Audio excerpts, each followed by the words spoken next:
नमस्कार दोस्तों, मैं बनवारीलाल स्वागत करता हूं आपका अपने YouTube चैनल मैथ्स स्टडी पर। यदि आप चैनल पर पहली बार है तो कृपया चैनल को सब्सक्राइब कर ले और बेल आइकन को जरूर दबाएं ताकि आप सबसे पहले हमारी वीडियो देख पाए। दोस्तों शुरू करते हैं आज मॉडल पेपर 4th का तीसरा पार्ट। 2 पार्ट हमारे कंप्लीट हो गए, चौथा पार्ट शुरू करने जा रहे हैं। तो फटाफट से वीडियो को लाइक कर दीजिए, अपने दोस्तों के साथ शेयर कर दीजिए। एक पॉजिटिव एनर्जी के साथ पेन कॉपी किताब लेके तैयार हो जाइए।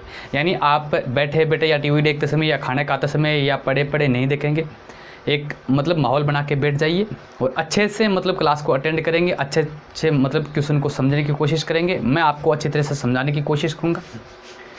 फिर से मैं एग्ज़ाम की दृष्टि से बहुत इंपॉर्टेंट क्वेश्चन लेके आया हूँ। तो शुरू करते हैं आज की क्लास। देखो 30 क्वेश्चन में से 17 क्वेश्चन हमारी पिछली वाली क्लास में कंप्लीट हो गए और आगे जो क्वेश्चन है उनको हम सॉल्व करने जा रहे हैं। तो जितना भी होगा उसको हम बारीकी से समझेंगे। जो क्वेश्चन हमने यहाँ पर करवा दिया आपने उसको अपनी रफ कॉपी में कर लिया, तो एग्ज़ाम में ऐसा नहीं होना चाहिए कि वो हमारा क्वेश्चन है वो गलत हो जाए या छूट जाए। तो अच्छी तैयारी करनी है, अच्छे से अपने गोल को अचीव करना है। तो शुरू करते हैं आज की क्लास। नेक्स्ट पर्सन जो है 18वां पर्सन आपकी स्क्रीन पर पढ़ो क्या कह रहा है।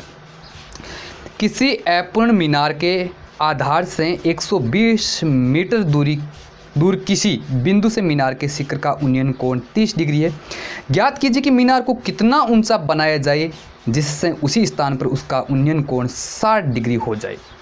बहुत अच्छा क्वेश्चन है। देखो पहले तो क्वेश्चन को समझने की कोशिश करेंगे। डायग्राम बनाना है तो डायग्राम कैसे बनाएंगे। प्रश्न में कह रहा है कि कोई अपूर्ण मीनार है। अपूर्ण का मतलब जिसका निर्माण चल रहा है और अभी जो उसका निर्माण जितना हुआ है उसके आधार से, यानी मीनार के आधार से 120 मीटर दूरी पर कोई बिंदु है और वहाँ से उस बिंदु से मीनार के शिखर का उन्नयन कोण 30 डिग्री का है। कितने डिग्री का है? 30 डिग्री का है। समझ में आ गई बात आपको। अब प्रश्न में क्या कह रहा है? प्रश्न में कह रहा है कि इस मीनार को और ऊंचा बनाना है। कितना ऊंचा बनाना है? इतना ऊंचा बनाना है कि इसी बिंदु से इसका जो उन्नयन कोण है वो कितने डिग्री हो जाए? 60 डिग्री हो जाए। कितने डिग्री हो जाए? 60 डिग्री। यानी ये पूरा जो कोण है ये कितने डिग्री हो जाए? 60 डिग्री हो जाए।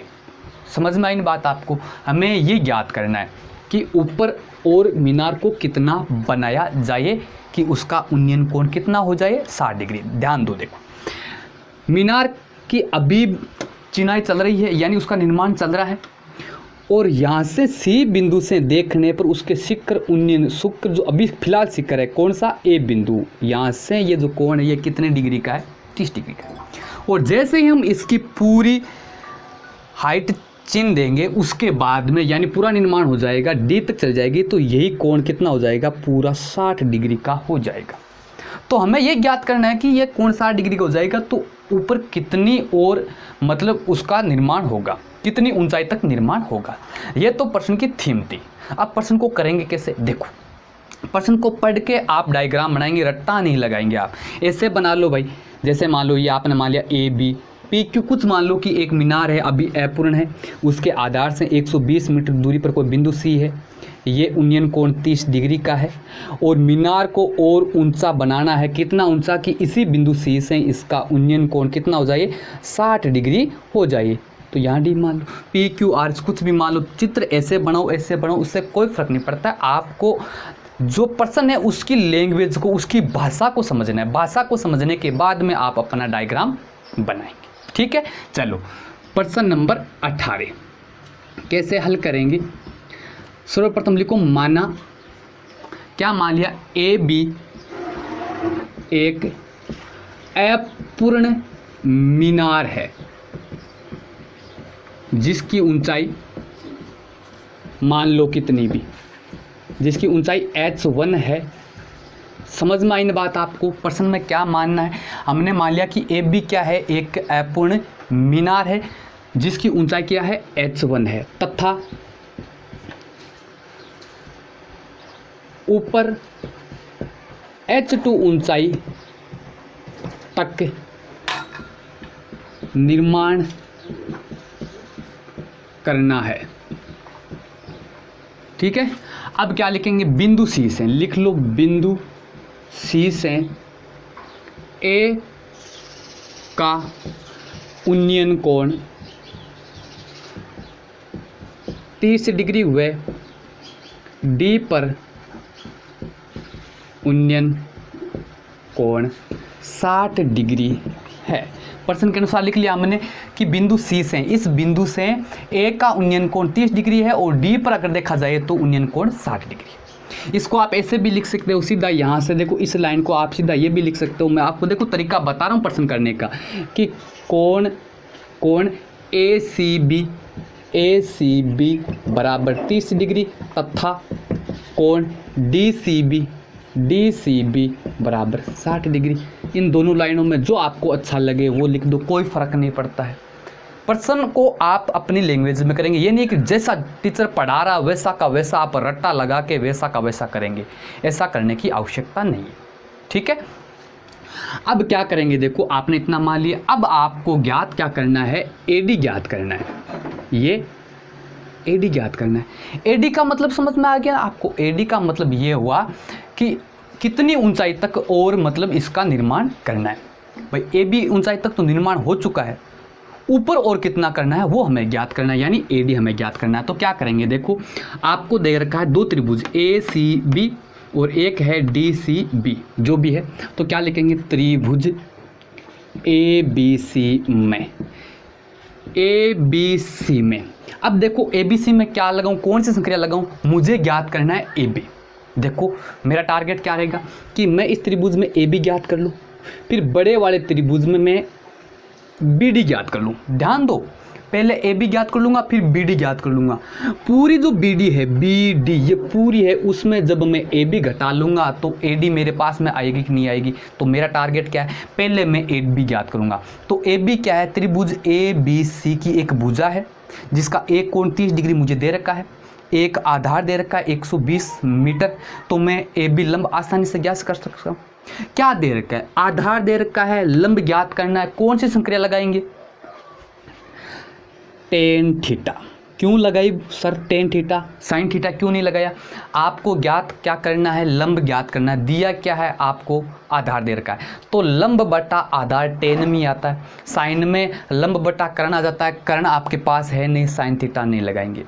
कोस थीटा में क्या आता है, आधार बटा कर्ण आता है, तो कर्ण आपके पास नहीं है तो नहीं लगाएंगे। तो टेन थीटा बराबर लंब बटा आधार। अब इस कोण के लिए लंब क्या होगा, ए बी। त्रिभुज ए बी सी की बात हो रही है, केवल इस छोटे वाले त्रिभुज की। तो क्या हो जाएगा, ए बी आधार बट्टे ए बी लंब बटे आधार बी सी। मान रख दो टेन थीटा का मान, छोटे वाले त्रिभुज में ये जो कोण था वो कितने डिग्री का था, 30 डिग्री का। टेन 30 डिग्री बराबर ए बी मैंने ऊंचाई कितनी मानी थी, H1 बट्टे बी सी कितनी है, 120। क्या करेंगे, टेन 30 डिग्री का मान कितना होता है, 1/√3 बराबर क्या है, H1 बट्टे 120। मुझे H1 का मान चाहिए तो मैं 120 को उधर भेज दूं, उधर ये किस में चला जाएगा, गुणा में चला जाएगा। तो यहाँ से क्या आया, H1 बराबर 1/√3, तो पहले इधर था और 120 और आ गया, यह आपका आ गया H1। यानी इसको क्या लिख दूं मैं, 120/√3, यानी एक को जब 120 से गुणा किया तो 120/√3, ये H1 आ गया। यानी ये वैल्यू कितनी आ गई, 120/√3 आ गई। कौन सी, ए बी, अपूर्ण मीनार की ऊंचाई आ गई। जबकि मुझे तो क्या ज्ञात करना है, मुझे ज्ञात करना है ये ए डी की, अब ऊपर मीनार की कितनी ऊंचाई तक और निर्माण किया जाएगा, ये ज्ञात करना है मुझे। तो ये ज्ञात करने के लिए क्या करूंगा, मैं वापस बड़े वाले त्रिभुज कौन से में, डी बी सी में डी बी ज्ञात कर लूंगा, उस डी बी में ए बी घटा लूंगा तो डी ए या ए डी बच जाएगा। समझ में आई बात आपको? तो ये H1 आ गया। इसी प्रकार त्रिभुज चित्र में देखो, डी बी सी में चित्र में देखो, अच्छी तरीके से समझ में आएगा। क्या करेंगे भाई, डी बी सी में tan theta, sir tan theta क्यों लगाया, वही कारण, मुझे लंब ज्ञात करना, आधार दे रखा है, तो टेन थीटा लंब बटा आधार। अब लंब क्या है, बी डी बटे आधार क्या है, बी सी। मान रखो टेन थीटा, थीटा का मान अब बड़े त्रिभुज के लिए कोण कितने का, 60 डिग्री का, तो टेन 60 डिग्री बराबर बी डी तो मुझे ज्ञात करना है बटा बी सी मुझे 120 दे रखी है। क्लियर हो गया, यहाँ से हल कर लो। टेन 60 का मान √3 होता, सारे जानते हैं आप, बराबर बी डी बटे 120। मुझे तो बी डी ज्ञात करना है तो मैं 120 को इधर भेज दूं तो ये इधर गुणा में आ जाएगा। बचा क्या भाई, बी डी बराबर, अब बी डी बराबर ये 120 √3 के क्या चला जाएगा, गुणा में, तो 120 √3 आ गया, यानी बी डी पूरा कितना आ गया, 120 √3 आ गया। यहाँ तक किसी बच्चे को कोई समस्या है तो बताओ। क्लियर हो गया, समझ में आ गया, यहाँ तक कोई दिक्कत है तो बताओ। अब हमारा टारगेट क्या है, एडी ज्ञात करना है। बच्चों ध्यान दो कि जब हम पूरी भुजा में से ये इतना घटा लेंगे बीडी तो क्या ये बचेगा नहीं, और ये मुझे ज्ञात करना है। तो क्या लिखेंगे, अब आपको ज्ञात क्या करना है, डी ए बराबर क्या होगा कि पूरी जो बीडी है, बीडी माइनस ए बी। बताओ समझ में आया कि नहीं आया। मुझे डी ए डी कह दो चाहे डी ए कह दो, उससे कोई फर्क नहीं पड़ता है। डी ए बराबर B D minus A B. पूरी भुजा में से मैं ये छोटे वाली भुजा घटा लूँ तो क्या आया, देखो बी डी अभी कितना आया, 120 √3 आया, माइनस ए बी क्या था, H1 था ना, अभी हमने माना था इसको H1, तो ए बी यहाँ कितनी आई, 120 बटे √3, यानी 120 बटे √3। यानी इसको देख के आपको घबराना नहीं है, डरना नहीं है, आसानी से हल कर लेंगे, कोई दिक्कत नहीं है, कोई समस्या नहीं आएगी। क्या करेंगे भाई, डी ए ज्ञात कर रहे हैं तो डी ए बराबर क्या आ गया, 120 √3 माइनस 120 बट्टे √3 घटाना। क्या करेंगे, देखो आसानी से हो जाएगा, इसके नीचे एक मानूं तो 1 और √3 का लघुत्तम कितना आया, √3 आया। 1 का भाग √3 में दूंगा तो √3 बार जाएगा, और √3 को 120 √3 से गुणा करना है। अब मैं क्या बोल रहा हूँ, घबराना नहीं, देखो थोड़ा सा कंट्रोल रखेंगे। 120 √3 को √3 से गुणा करना है, तो √3 को √3 से गुणा करूंगा तो क्या आ जाएगा, 3 आ जाएगा। समझ में आ रही है बात, और √3 से गुणा हो गया तो 3 आ जाएगा, और उस 3 को मुझे किससे गुणा करना है, 120 से। देखो मैं यहाँ पर थोड़ा सा समझाने की कोशिश करूँगा कि 120 √3 को गुणा करना है √3 से, और √3 को √3 से गुणा किया 3 आ जाएगा। 3 को 120 से गुणा करूँगा तो 12 × 36 360 आ जाएगा। कितना आएगा, 360। बताओ समझ में आया कि नहीं आया। यहाँ माइनस, ये माइनस, और √3 का भाग √3 में एक बार जाता है, 1 को मैं 120 से गुणा करूंगा, क्या आया, 120। समझ में आया, कोई समस्या है तो बताओ। अब आगे क्या करेंगे, देखो 360 में से 120 घटाना, 0 में से 0 घटाया 0 बच गया, 6 में से 2 घटाया 4 बच गया, 3 में से 1 घटाया 2 बच गया, बट्टे √3, 240 बट्टे √3 आ गया। अब ये आपका आंसर है, लेकिन थोड़ा सा और इसमें सुधार करना है कि √3 क्या एक अपरिमेय संख्या, अपरिमेय संख्या बट्टे में हम नहीं रखते, इसका परिमेयकरण कर देते हैं। क्या कर देते हैं, हर का परिमेयकरण। हर का परिमेयकरण कैसे करते हैं, इसको ऊपर नीचे √3 से गुणा कर देते हैं। समझ में आई ना बात आपको, यानी ये नीचे √3 नहीं रखते। हालांकि आपका उत्तर सही है, तो क्या आ जाएगा, देखो ऊपर क्या आ जाएगा, 240 √3 बट्टे में √3 को √3 से गुणूंगा तो क्या आएगा, 3। अब देखो थोड़ा सा मैं ऊपर से रब कर दे रहा हूँ, आप इसको राइट डाउन कर लेंगे, थोड़ा सा ध्यान दो। अब देखो हमारी जो यहाँ पर क्या आ रही थी, पूरी जो है ना वो DA ज्ञात कर रहे थे, तो DA बराबर क्या आया, 240 √3 बट्टे 3।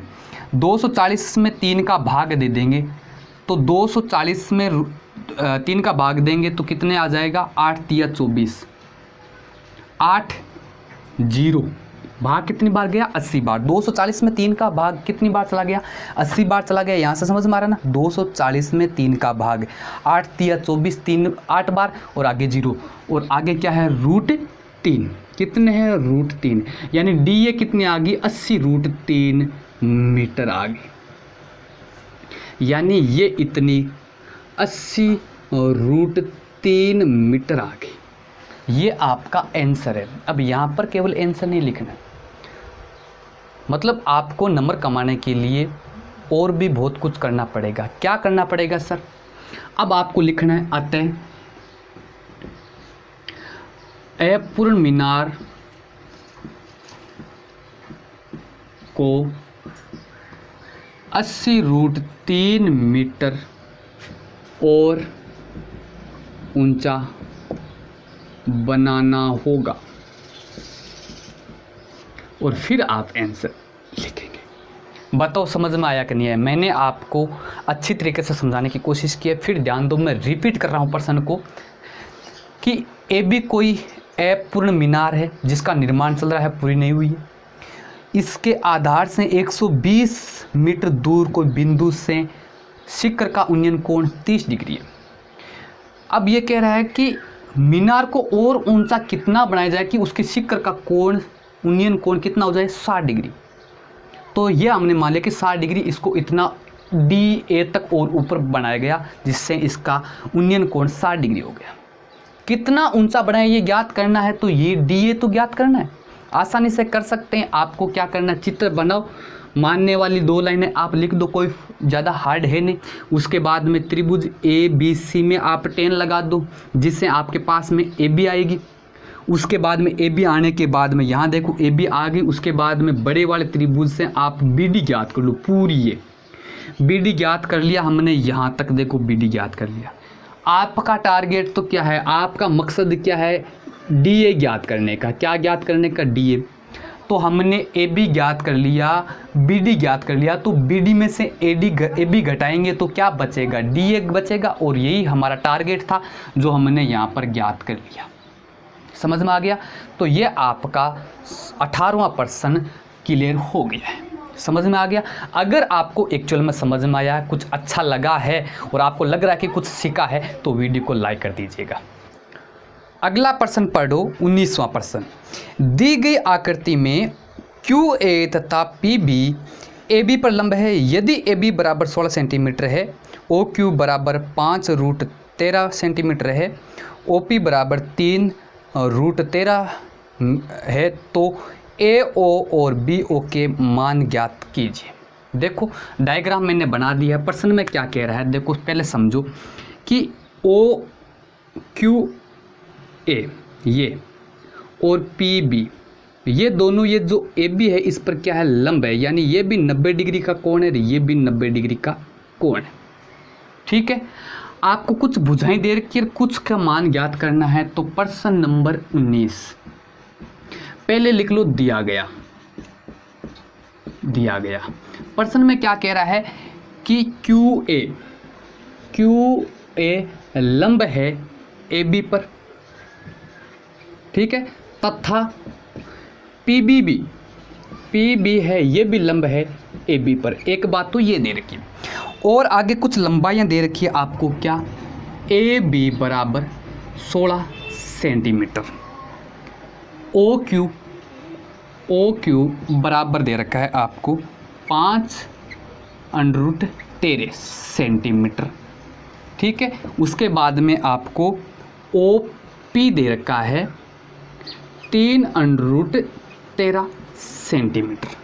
आपको क्या करना है, ए और बी ओ के मान ज्ञात करने। इधर ध्यान दो, इजी प्रश्न है। क्या करेंगे, जो कुछ दे रखा है उसके आधार पर आपको ए ओ ये वाली भुजा और बी ओ ये वाली भुजा ज्ञात करना है। कैसे करेंगे, देखो, चूंकि कोण पी बी ओ बराबर कोण क्यू ए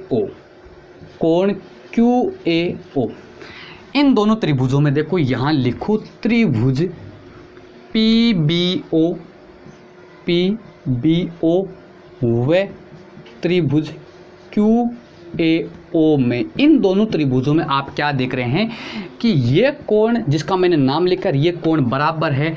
क्यों बराबर है? दिया गया है। क्या दिया गया है भाई? ये दिया गया है कि ये दोनों क्या है, लंब है। ये भी 90 डिग्री का, ये भी 90 डिग्री का। इसका मतलब ये दोनों कोण बराबर है। दोनों त्रिभुजों में नोट कर रहे हैं। और क्या नोट कर रहे हैं? और ये नोट कर रहे हैं कि ए ओ क्यू, कोण ए ओ क्यू, ये कोण ये बराबर है कोण B O P. B O P क्यों बराबर है? शीर्षाभिमुख कोण। दो रेखाएं जब आपस में काटती है तो वहाँ पर शीर्षाभिमुख कोण बनते हैं और वो हमेशा क्या होते हैं, बराबर होते हैं। तो आप क्या लिखेंगे, इनका कारण क्या लिखेंगे, शीर्षाभिमुख कोण। शीर्षाभिमुख कोण। दोनों त्रिभुजों में दो दो कोण बराबर है, एक ये कोण और एक ये कोण है। तो ए नियम से ये दोनों त्रिभुज समरूप त्रिभुज है। सर्वांग सम नहीं बोल रहा हूं, समरूप त्रिभुज है। तो क्या लिखेंगे, अतः ए नियम से, ए नियम का मतलब था एंगल यानी कोण नियम से त्रिभुज, कौन से जो अभी मैंने नाम लिखे थे, पी बी ओ समरूप है त्रिभुज क्यू ए ओ। ये दोनों त्रिभुज क्या है, समरूप है। और यदि दोनों त्रिभुज समरूप है तो इनकी संगत भुजाओं का अनुपात क्या होता है, बराबर होता है। ये आप समरूपता की कसौटी पहले पढ़ चुके हैं, समझ गए बात आप। तो क्या करेंगे, देखो यदि ये समरूप है इसका मतलब क्या हुआ कि ओ ए बट्टा ओ बी, इस त्रिभुज की कौन सी भुजा, ए ओ बट्टा इस त्रिभुज की कौन सी भुजा, बी ओ। संगत भुजाओं का अनुपात क्या होता है, बराबर। तो इन दोनों भुजाओं का अनुपात किसके बराबर होगा, इन दोनों भुजाओं के अनुपात के बराबर होगा। तो ऊपर मैंने किस त्रिभुज की भुजा लिखी, ए ओ, इस त्रिभुज की भुजा लिखी। तो इधर भी मैं क्या लिखूंगा, क्यू ओ लिखूंगा। क्या लिखूं, क्यू ओ बट्टे इस त्रिभुज की कौन सी, पी ओ। P O. ये बात समझ में आई कि नहीं, कहाँ से लिखा, समझ में आ गई ना। मैंने पहले सिद्ध किया कि दोनों त्रिभुज क्या है, समरूप है। समरूप त्रिभुजों की संगत भुजाओं का अनुपात बराबर होता है। तो इस भुजा की संगत भुजा ये है, तो इनका अनुपात, इस भुजा की संगत भुजा ये है, इसका अनुपात मैंने बराबर कर लिया। हालांकि देखो यहाँ बराबर ये भी होता है, इस त्रिभुज की ए क्यू बट्टा इस त्रिभुज की बी पी, ये भी बराबर होता है। लेकिन इनसे हमें कोई लेना देना नहीं है, हमें ज्ञात ही नहीं करना है। देखो ये 4 क्यों लिया है, ये भी बराबर है, लिखना वाजिब है, कोई दिक्कत नहीं है, कोई समस्या नहीं है। लेकिन देखो क्यू ओ पी ओ आपको दे रखा है, ओ क्यू ओ पी जो भी है, देखो ए बी भुजा है, इसको ए बी लिख सकते हैं, बी ए भी लिख सकते हैं, ठीक है। तो इनको मैंने क्यों नहीं लिखा, क्योंकि इनसे प्रश्न में हमें कोई लेना देना नहीं है। तो क्या करेंगे, देखो ए ओ बी ओ ज्ञात करना है। तो यहाँ से क्या करेंगे, माना, क्या माना, ए ओ बराबर एक्स मान लिया। यानी ये मैंने क्या मान लिया, एक्स मान लिया। देखो ए बी पूरी क्या है, 16 सेंटीमीटर है। जब मैंने इसको x मान लिया तो ये क्या हो जाएगी, बी ओ क्या हो जाएगी, पूरी में से मैं x घटा लूँगा। पूरी कितनी है भाई, 16 है। तो क्या हो जाएगा, यदि ए ओ x है तो बी ओ बराबर क्या हो जाएगा, A B minus A O. B O जो है, बी ओ ये भुजा है, ये क्या है, पूरी में से मैं ए ओ घटा लूँगा। अब पूरी ए बी कितनी है, 16 आपको दे रखी है, माइनस ए ओ मैंने कितनी मानी, एक्स। यानी बी ओ कितनी आ गई भाई, 16 माइनस एक्स आ गई। ये क्यों किया, क्योंकि यहाँ पर देखो मेरे पास में 2 चर राशि हैं। यहाँ पर मैंने एक चर राशि कर ली, दोनों में क्या आ रहा है, एक्स आ रहा है। तो एक्स की वैल्यू हम आसानी से ज्ञात कर लेंगे। 2 चरों का मान ज्ञात करने के लिए 2 समीकरण चाहिए, मेरे पास तो एक ही समीकरण है। तो आसानी से अब कर लो, क्या करेंगे, अतः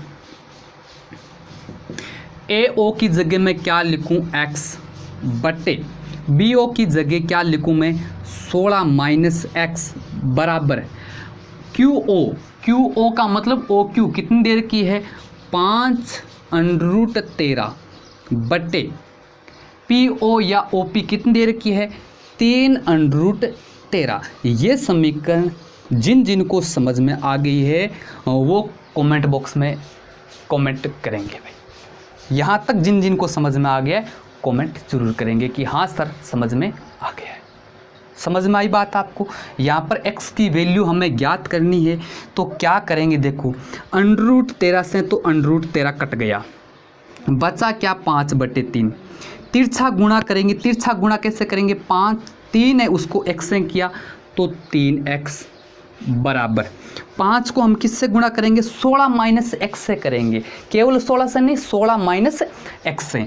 तो क्या हुआ 5 को जब 16 से गुणा करूँगा तो 16 5 80 माइनस 5 को जब मैं x से करूँगा, ये माइनस कौन सा है ये वाला माइनस 5x। बताओ समझ में आया कि नहीं आया।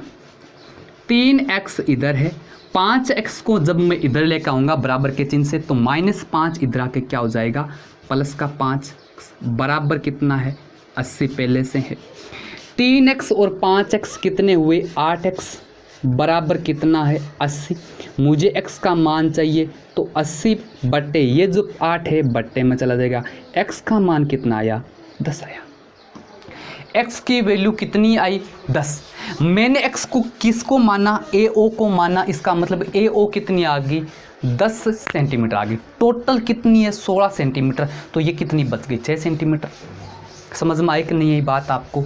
अब क्या करेंगे देखो यहाँ लिख दे रहा हूँ मैं, अतः AO बराबर कितनी आ गई भाई 10 सेंटीमीटर तथा BO बराबर, अब BO कितनी थी 16 माइनस एक्स थी ना, तो 16 माइनस एक्स का मान 10 कितनी आ गई 6 सेंटीमीटर। ये आपका क्या है आंसर है। क्लियर हुआ क्या। वापस रिपीट कर रहा हूँ, ध्यान दो इस प्रश्न को कैसे हल करेंगे, बहुत इंपॉर्टेंट क्वेश्चन है। क्या करना है दोनों त्रिभुजों को समरूप सिद्ध करना है। कैसे करेंगे सर, आपको दे रखा है ये कोण 90 डिग्री का है, ये कोण 90 डिग्री का है। कैसे पता चला कि QA है और PB है, ये AB पर क्या है लंब है दोनों ही। यदि ये लंब है तो ये कोण बराबर हो गया, शीर्षाभिमुख कोण बराबर होगी, तो दोनों त्रिभुज क्या होगी समरूप होगी। समरूप त्रिभुजों की संगत भुजाओं का अनुपात बराबर होता है। तो हमने क्या किया भाई, इसकी भुजा ये बट्टा में यह, यानी इन दोनों भुजाओं का अनुपात किसके बराबर होगा, इन दोनों भुजाओं के अनुपात के बराबर होगा। अब बच्चे गलती क्या करते हैं वो गलती सुन लो। क्या करते हैं कि इस ऊपर क्या किया AO, यानी इस त्रिभुज की भुजा लिखी, बट्टे में क्या लिख दी इस त्रिभुज की भुजा, बराबर में क्या करते हैं ये लिख देते हैं OP बटा QO। गलत हो गया। क्या करेंगे, जिस त्रिभुज की आपने पहले भुजा ऊपर लिखी दूसरी तरफ जब अनुपात लिखेंगे तो उसी त्रिभुज की भुजा ऊपर आनी चाहिए। आपने AO लिखा, AO इस त्रिभुज की भुजा है, 1 नंबर त्रिभुज ले रहा हूं मैं, 1 नंबर त्रिभुज की भुजा है, और BO 2 नंबर त्रिभुज की भुजा है बराबर में। अब बराबर में जब ऊपर लिखोगे तो 1 नंबर त्रिभुज की भुजा यही आनी चाहिए ऊपर, तब जाके प्रश्न सही होगा, नहीं तो प्रश्न गलत हो जाएगा। ये डाउट आप अपने दिमाग से निकाल लेंगे, इसको थोड़ा सा अच्छी तरीके से समझने की कोशिश करेंगे। क्लियर हुआ, समझ में आया, कुछ लगा है कि आपने कुछ नया सीखा है? यदि हाँ तो वीडियो को शेयर कर देंगे भाई, ठीक है। तो आप इसके स्क्रीनशॉट लेना चाहते तो स्क्रीनशॉट ले लेंगे, और नहीं तो वीडियो को पुश करके आप इसको और राइट डाउन कर लेंगे, ठीक है। अगला प्रश्न पढ़ो, प्रश्न संख्या 20। एक त्रिभुज ABC में माध्यिकाएं AD, BE और CF एक बिंदु G से गुजरती है। यदि AD बराबर 9 सेंटीमीटर, GE बराबर 4.2 सेंटीमीटर और GC बराबर 6 सेंटीमीटर है तो AG, BE और FG की लंबाइयों के मान ज्ञात कीजिए। देखो इस प्रकार का क्वेश्चन मैंने पहले भी करवाया है। अब मेरा होमवर्क सुन लो। पहले तो इसमें क्या करना है आपकी जो नोटबुक है उसमें आप 2 प्रश्नों का अभ्यास करेंगे। कौन कौन से प्रश्न, आपकी जो बुक है उस बुक में इसी प्रकार इसी चैप्टर से आपके 2 प्रश्न हैं। कौन कौन से, ध्यान से सुन लो। उन प्रश्नों को आप मिलाएंगे, नहीं आए तो आप मुझे व्हाट्सअप कर देना, मैं यहाँ पर करवा दूंगा। दोनों ही प्रश्न बहुत इंपॉर्टेंट है, सुन लो कौन कौन से। एक तो है कि सिद्ध कीजिए कि एक त्रिभुज की तीनों माध्यिकाएं बराबर है, तीनों माध्यिकाएं बराबर है तो सिद्ध कीजिए कि वो त्रिभुज क्या है, समबाहु त्रिभुज है। ये आपका होमवर्क है, ध्यान से सुन लो भाई, क्या सिद्ध करना नोट कर लो आप, इसी चैप्टर का है। क्या करना है कि सिद्ध कीजिए कि एक त्रिभुज की तीनों माध्यिकाएं बराबर है तो वो त्रिभुज कौन सा है, समबाहु त्रिभुज। और एक इसी प्रकार का है कि एक त्रिभुज की दो माध्यिकाएं बराबर है तो सिद्ध कीजिए कि वो त्रिभुज समद्विबाहु त्रिभुज है। देखो, माध्यिकाओं की लंबाई ज्ञात करने वाला एक प्रश्न मैंने आपको करवा दिया, एक प्रश्न अभी करवा दूंगा, अच्छी तरीके से समझ में आ जाएगा, कोई दिक्कत नहीं है। इन दोनों प्रश्नों को अच्छी तरीके से मिला लेना, नहीं आए तो कमेंट बॉक्स में वापस लिख देना कि समझ में। जिन बच्चों के पास मेरे व्हाट्सअप नहीं है या जो मुझसे व्हाट्सअप से कांटेक्ट जुड़े हुए नहीं है, कांटेक्ट नंबर नहीं है, आप इस वीडियो के कमेंट बॉक्स में लिख देंगे कि सर ये दोनों प्रश्न या इन दोनों में से एक प्रश्न कराओ, मैं आपको हल करवा दूंगा। बहुत ही इंपॉर्टेंट क्वेश्चन है एग्जाम की दृष्टि से। समझ में आ गई बात आपको। चलो प्रश्न करते हैं, हमारा प्रश्न क्या कह रहा है, क्या कह रहा है प्रश्न। हम 20वां प्रश्न कर रहे हैं कि ABC नाम का कोई त्रिभुज है। कच्चा चित्र बना लेंगे, ABC स्केल की सहायता से बनाएंगे, आप थोड़ा सा हाथ को फ्री करके नहीं करेंगे। ABC है जिसमें एक तो AD माध्यिका है, ये D ऐसा, दूसरी क्या है BE माध्यिका है, और तीसरी कौन सी है CF माध्यिका है, और ये G पर एक दूसरे को काटती है। समझ में आ गई। माध्यिका का मतलब क्या होता है, एक शीर्ष से निकलने वाला रेखाखंड सामने की भुजाओं को समद्विभाजित करता है, ये माध्यिका होती है, सारे जानते हैं आप। अब देखो, आपको जो दे रखा वो लिख लो, प्रश्न नंबर 20 हल कैसे करेंगे, लिखो दिया गया त्रिभुज ABC में आपको क्या दे रखा है, जो प्रश्न में दे रखा है लिखो, क्या दे रखा है, AD बराबर 9 सेंटीमीटर, GE बराबर 4.2 सेंटीमीटर, GC बराबर दे रखा है आपको 6 सेंटीमीटर। अब आपको जो ज्ञात करना है वो क्या क्या करना है, देखो, एक तो AG बराबर ज्ञात करना है, दूसरा आपको BE ज्ञात करना है, और तीसरी आपको FG ज्ञात करना है। यानी तीनों प्रश्न है वो एक नंबर के। जब आप AG ज्ञात कर लोगे, दो नहीं करोगे तो 1 नंबर मिलेगा आप इसको। यानी कहने का मतलब है कि ये तीनों मान जब ज्ञात करोगे तब जाके आपको 3 नंबर मिलेंगे। कैसे करके देखो, आपको पता है कि त्रिभुज की जो माध्यिकाएं होती है वो एक दूसरे को 2:1 में विभाजित करती है। किस अनुपात में, 2:1 में। अब कभी तो सर कहते हो आप 2:1 में, कभी कहते हो 1:2 में। ध्यान दो क्या करना है, जैसे मान लो ये AD क्या है, माध्यिका है, ये इनका प्रतिच्छेद बिंदु है, तो इस माध्यिका का एक भाग तो होता, प्रतिच्छेद बिंदु से बात कर रहा हूँ मैं, एक भाग तो होता भुजा की तरफ और एक भाग होता है आपका शीर्ष की तरफ। समझ में आ गई बात आपको। तो हमेशा ध्यान रखो, शीर्ष की तरफ भाग होता है उसके तो क्या होता है, उसका 2 यूनिट होता है, दूसरे का 1 यूनिट होता है। यानी आप जो 2:1 बोल रहे हैं या 1:2 बोल रहे हैं ना, वो गलत है। कैसे बोलेंगे, यदि ये कहूँगा, मैं कहूँगी कि AG और GD का अनुपात बताओ, पहले किसको बोला मैंने, AG को बोला। अब AG क्या शीर्ष की तरफ वाली है तो उसका 2 मान, तब तो अनुपात ये होगा। और मैं ये बोलूँ GD और AG का अनुपात, पहले किसको बोला मैंने, GD को, तो GD का तो मान कितना, 1 यूनिट, तो आप क्या बोलेंगे, 1:2। ये छोटी छोटी बातें आप ध्यान रखेंगे थोड़ी सी, ठीक है। चलो अब ज्ञात क्या करना है, आपको पता होना चाहिए कि ये 2:1 में होती है। चूंकि त्रिभुज की माध्यिकाएं एक दूसरे को, ये लिखोगे तो बेटर रहेगा, एक दूसरे को 2:1 में काटती है। लिख दिया हमने, अब कोई लफड़ा नहीं है। ज्ञात क्या करना है, AG ये ज्ञात करना है। आपको पता है चूंकि AG/GD बराबर 2/1 होगा, क्योंकि इनका अनुपात कितना होता है, 2:1 होता है। अब ध्यान दो, आपने ऊपर क्या लिखा, एजी। एजी कौन सा है, शीर्ष की तरफ वाला भाग, तो इसके कितने यूनिट होंगे, 2 यूनिट। जो 2:1 होता है उसमें 1 यहाँ मत लिख देना, जो शीर्ष की तरफ भाग है उसका कितना मान होता है, 2 यूनिट होता है। तो AG/GD बराबर 2:1। कैसे मान ज्ञात करेंगे, दोनों ओर 1 जोड़ने पर। क्यों जोड़ा सर, 2 क्यों नहीं जोड़ा, अभी बताता हूँ। जब हम AG/GD में इधर 1 और इधर भी 1 जोड़ेंगे तो क्या होगा, देखो जब आप इधर से लघुत्तम लोगे, वैसे देखो एक चीज़ बताते हैं तो नोट करेंगे, आप अपनी बुक में नोट कर लेंगे इसको, आप अपना एग्ज़ाम में समय बचाने के लिए। देखो अगर आपके पास XY + Z है,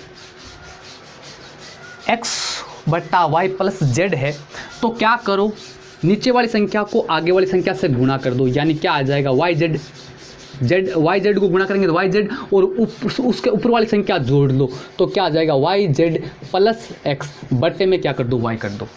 समझ में आ गई ना। ये कैसा है भाई, सरल रूप उसी का है कि मैं इसके नीचे 1 मान के लघुत्तम लूँगा, लघुत्तम GD आएगा। या फिर आप बचपन में जाओ, थोड़ा सा अभी किशोरावस्था में, बचपन में जाओ। बचपन में जाने का मतलब आपने ये नहीं पढ़ा क्या कि 3 से ही 1/2 को आप सरल भिन्न में बदलो। तो आप क्या करते थे, 3 को 2 से गुणा करते थे, 6 में ऊपर वाली संख्या जोड़ते थे, 7/2 नहीं आता था क्या। वही बात यहाँ है, क्या करेंगे देखो, GD को जब मैं 1 से गुणा करूँगा तो GD आएगा, और GD को ऊपर वाली संख्या AG में जोड़ूंगा तो क्या आया भाई, AG + GD जोड़ना है, प्लस करना है। बात समझ में आई क्या, फिर से समझो। GD को मैं 1 से गुणा करूँगा, देखो 1 से 1/2 का मतलब क्या है, 3 से 1/2 का मतलब है 3 + 1/2। समझ गए ना। तो GD को 1 से गुणा किया तो GD, और GD जो गुणा आया उसमें ऊपर वाली संख्या क्या जोड़नी, AG को जोड़ना है। तो AG + GD बटे GD बराबर ये कितना हो जाएगा, 2 में 1 का भाग दिया, 2 हो जाएगा, 2 में 1 जोड़ूंगा 3 हो जाएगा। समझ में आ गई। ये भी कर लो, 1 को 1 से गुणा किया, 1 में 2 जोड़ा 3, 3/1 का मतलब 3। यहाँ देखो AG + GD पूरी क्या आ गई, AD आई कि नहीं आई, तो इसकी जगह में ऊपर क्या लिख दूँ, AD/GD बराबर 3। अब ये AD लाने के लिए ही मैंने दोनों तरफ 1 जोड़ा है। समझ में आ गई ना बात आपको। ये दोनों तरफ 1 क्यों जोड़ा, ये पूरी AD लाने के लिए, क्योंकि मेरे पास में AD दे रखी है, मुझे AG ज्ञात करना है। सॉरी क्या ज्ञात करना है आपको, AG ज्ञात करना है। ठीक है, तो AG ज्ञात करने के लिए क्या करेंगे, आप थोड़ा सा बेक जाएंगे भाई।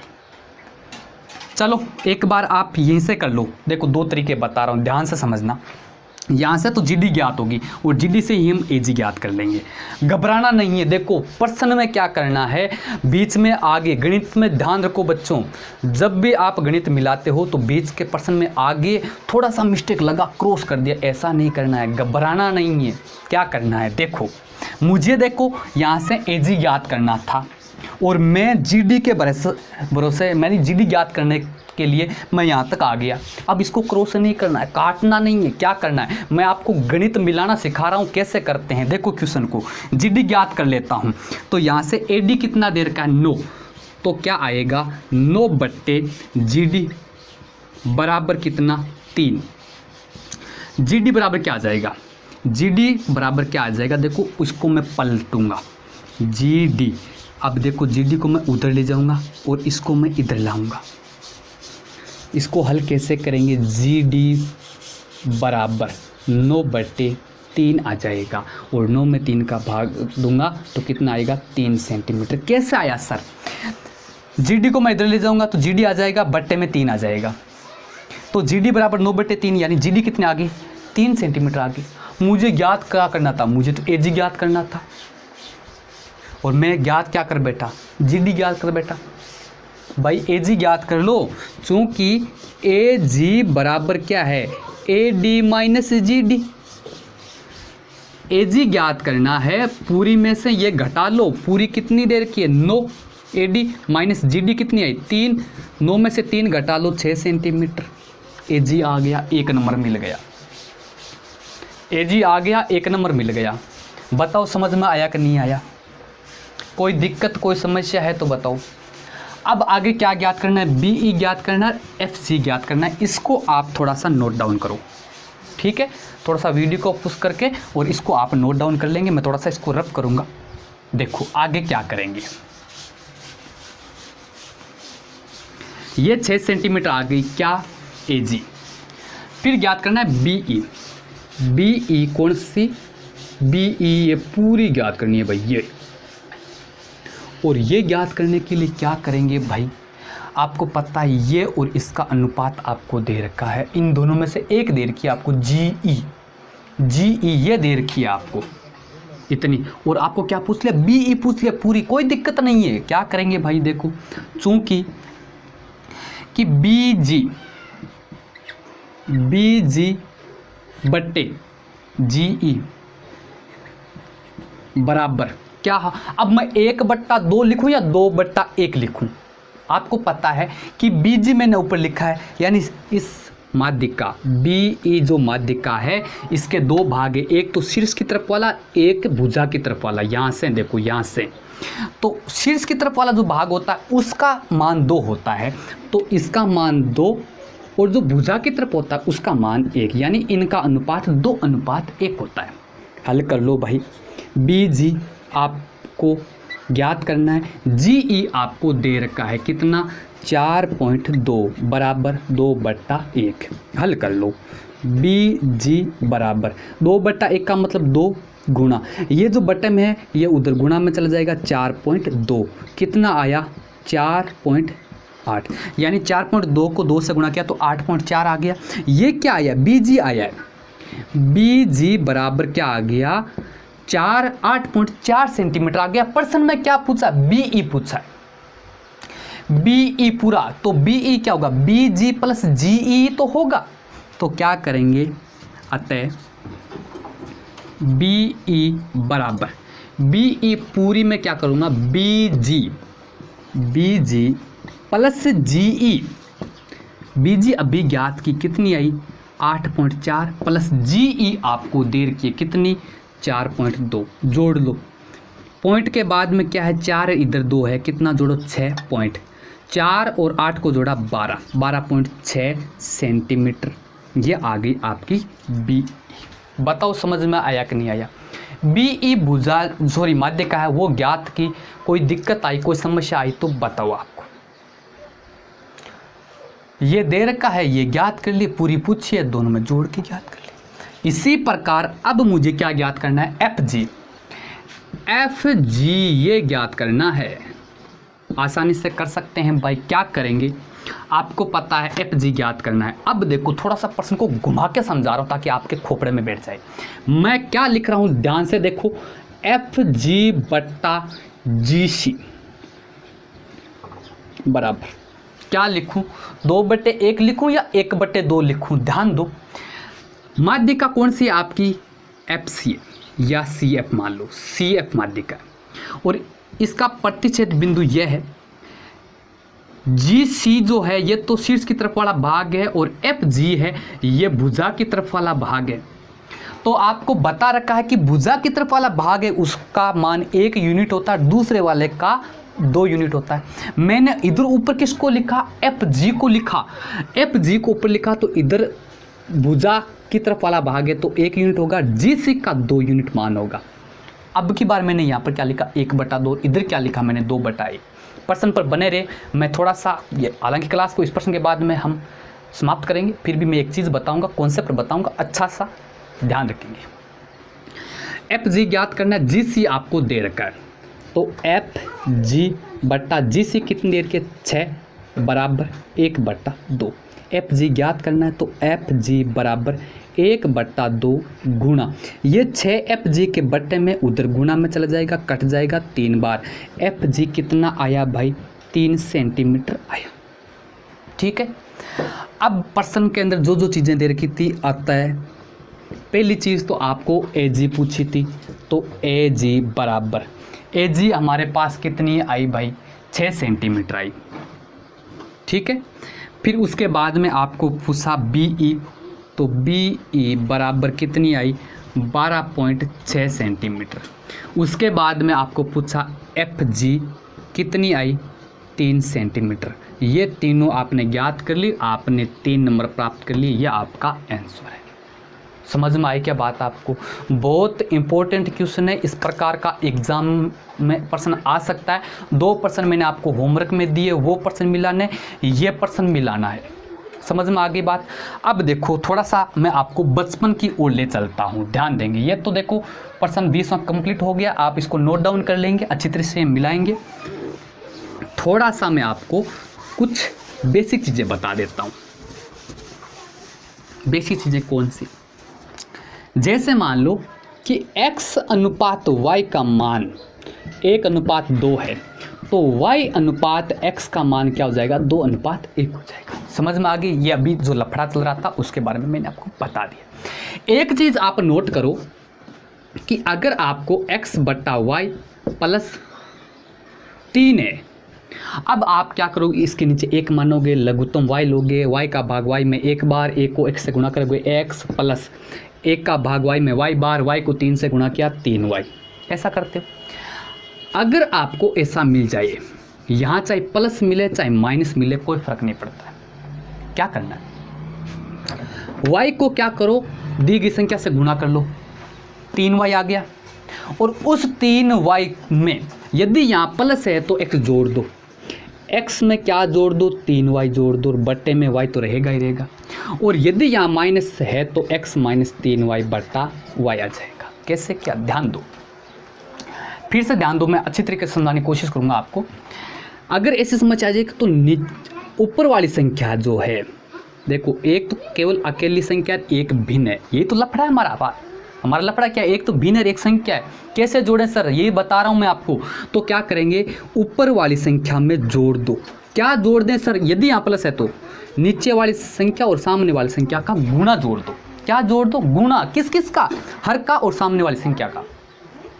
क्या जोड़ दो, इन दोनों का गुणा, और बट्टे में हर तो रहेगा ही, ये इनका योग आ जाएगा। समझ में आ गई ना? तो ये छोटी छोटी चीज़ें क्या करेंगे, जैसे ही आप प्रश्न मिलाओगे तो आपको मतलब बीच बीच में ये मदद देती रहेगी ताकि आप प्रश्न स्पीड से कर पाओगे। ठीक है, तो थोड़ा सा मौसम है वो थोड़ा सा धुंधला होता जा रहा है, तो हम आज की क्लास यहीं समाप्त कर देते हैं। आगे 10 प्रश्न बच गए हैं, और 10 प्रश्न मतलब कोशिश करेंगे कि हम जल्दी से इनको हल कर लेंगे। तो आज की क्लास हम ये समाप्त करते हैं। वीडियो को लाइक कर देना, अपने दोस्तों के साथ शेयर कर देना, और आपको लगे कुछ कि हमने कुछ सीखा है तो आप वीडियो के कमेंट बॉक्स में भी ज़रूर बताएंगे। तो आज की क्लास हम ये समाप्त करते हैं। जय हिंद, जय भारत, वंदे मातरम।